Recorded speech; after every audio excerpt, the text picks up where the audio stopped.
اشتباه کردن در دادن پاس تیم آینتراخت. گریرو سمت چپ چه فضایی داره، دیاز خود دیاز میتونه بریس بکنه، یه پا میره سمت چپ، یه ضربه و گل. ضربه کورنر بلند اودیسه، یه ضربه یه سر و گل اول. لورکوزن خوب دارن جلو میبرن تو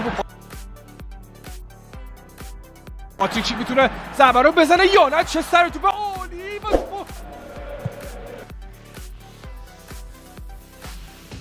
آرتور یه ضربه یه سر، عجب گلی لای که داره جایگزین گریمالدو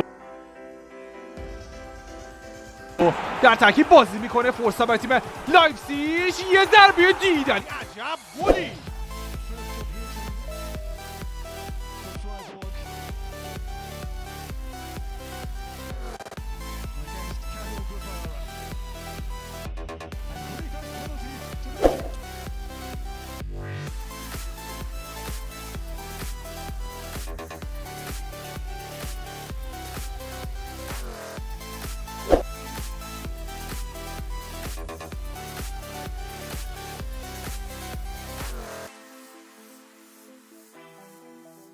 نیکولاس زوله، یان کوتو، فابیو سیلوا، فرصت برای گل